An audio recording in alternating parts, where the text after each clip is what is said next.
I'd been working maintenance for a few years by the time I got done with college.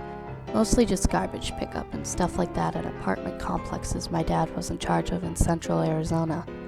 Pay was okay, and I got my own little place where I was living with my girlfriend. It was all pretty good in its own right, but I wasn't making too terribly much, and we'd never been able to take a vacation or anything on our own.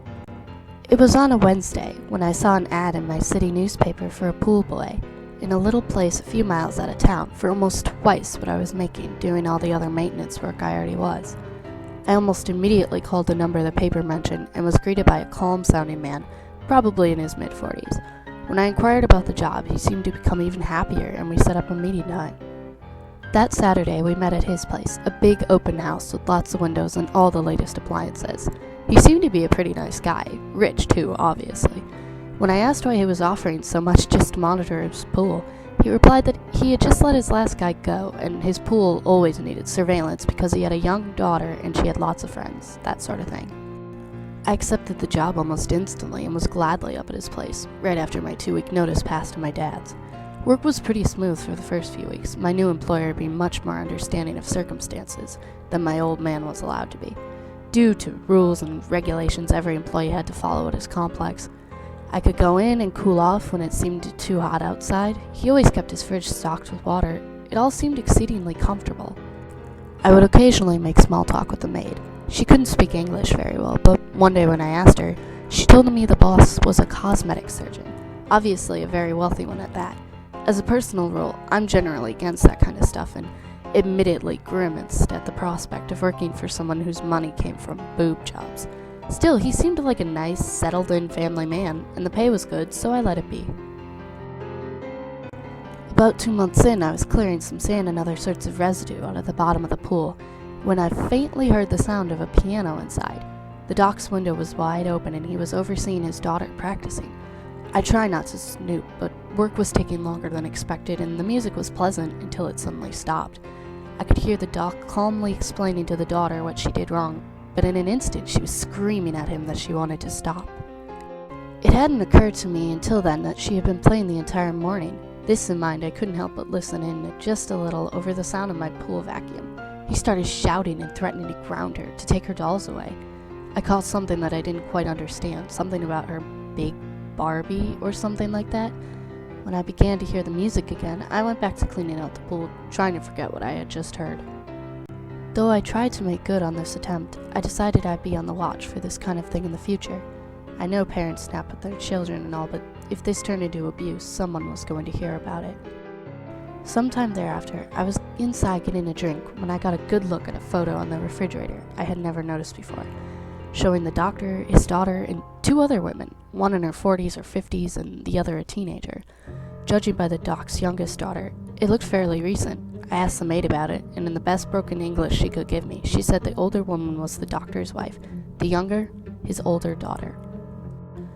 I hated to keep asking questions, given her difficulty speaking to me, but I pressed on just a little more to ask why I never saw them around.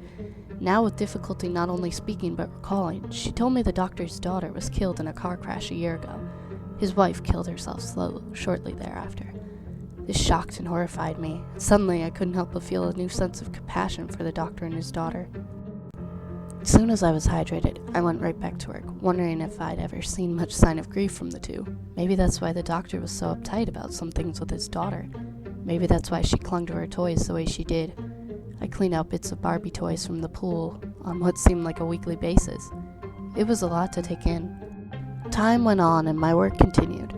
I had never imagined doing what I did as a year-round job. I used to live in the Midwest. Pools usually closed around Labor Day, but down here they were open all the time, and the doc's kid and her friends just kept coming over. One day, doing my usual work, I noticed a large splotch on the bottom of the pool for what must have been the 3rd time. I was irritated and reluctantly accepted normal chlorine wasn't going to do the trick. I had to shock the thing, use a form of supercholine several times stronger than the average stuff.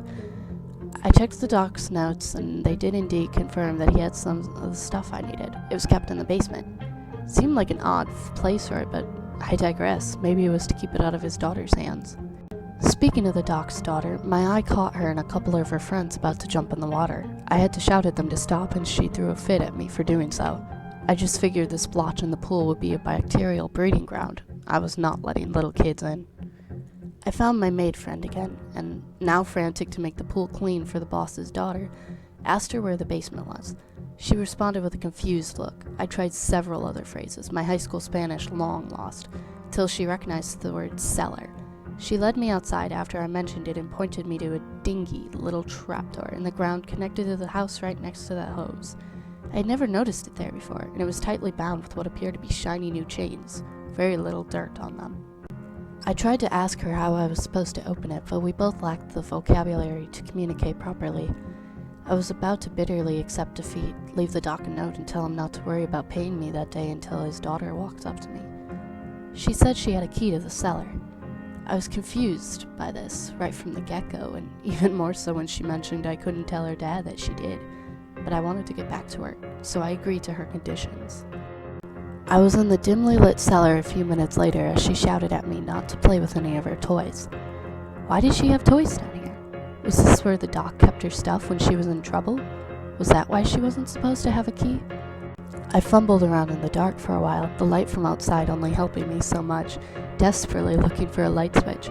As I continued to wander around, I ultimately felt myself pushing up against something. It felt like a wall, but there was no weight behind it. Not entirely sure what I was doing, I pushed against it and suddenly toppled into another passage.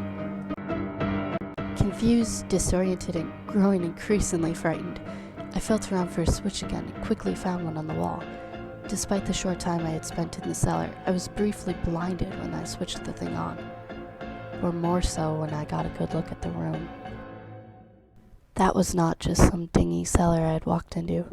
The thing extended beneath the house and was filled, to my shock and slight disturbance, with oversized pink and white furniture.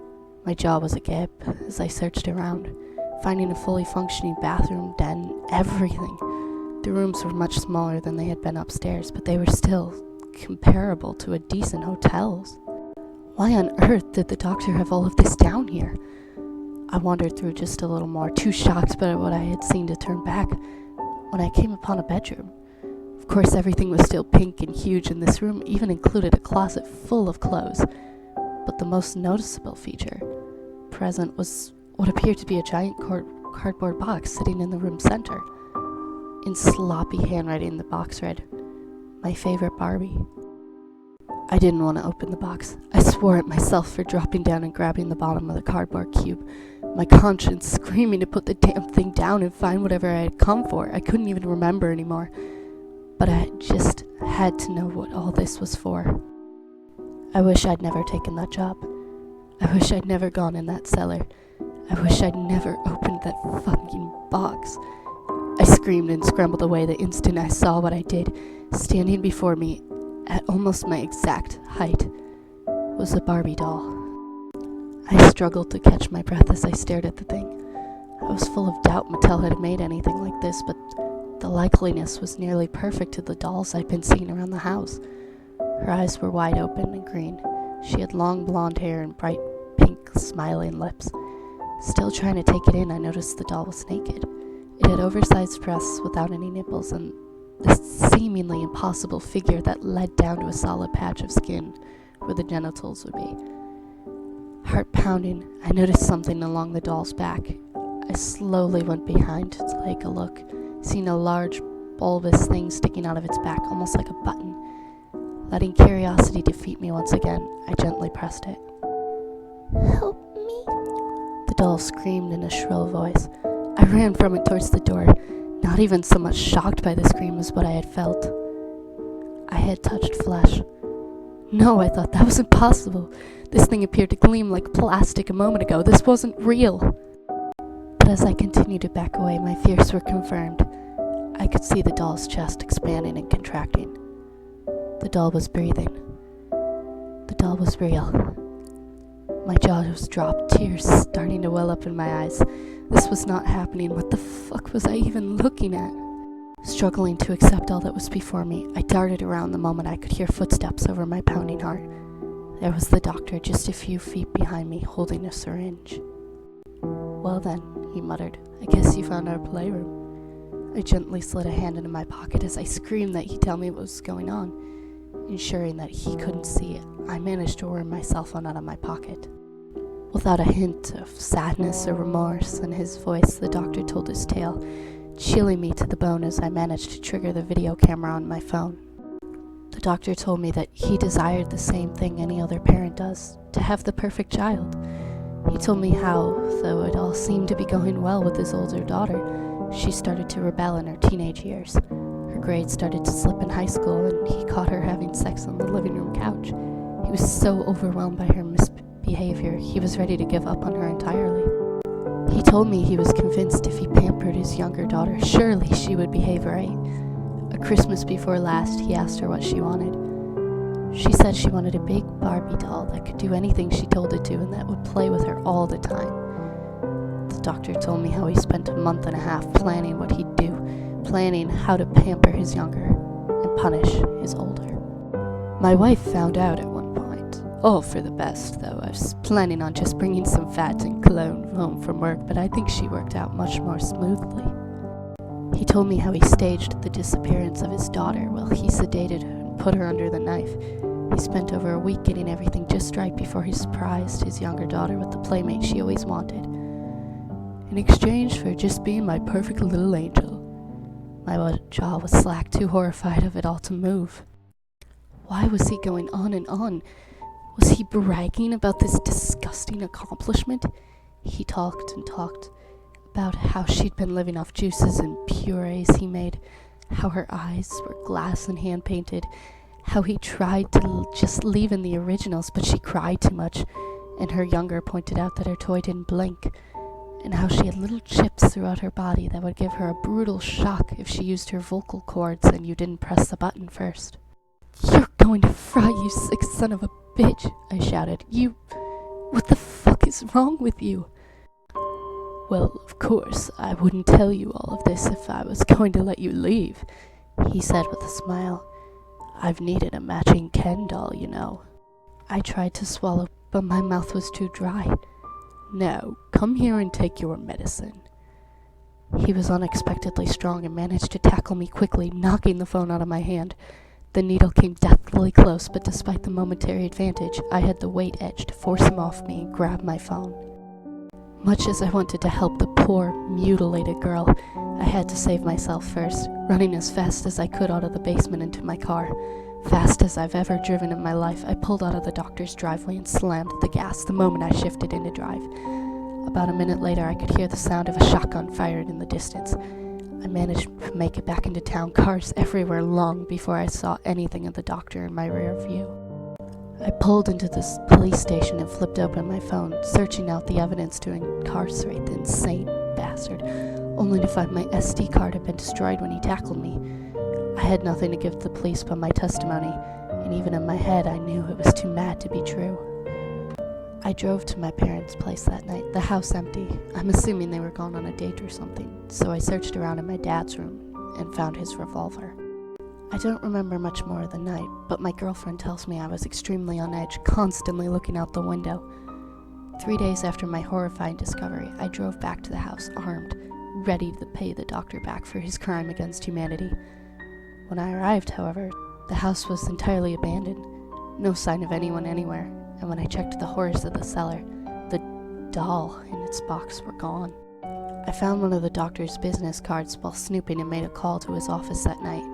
The receptionist said he had left on a very short notice with no real explanation. That was about a year ago. I've spent I don't know how many sleepless nights with what I had experienced in that basement. I am only mentioning this now because on Yahoo.com's newsfeed, I found an article about a pool boy in southern Florida mysteriously disappearing. In the video attached, there were tearful testimonies from his family and his employer, speaking all the while with his daughter within audible range, bragging to her friends that she was getting a Ken doll for her favorite Barbie.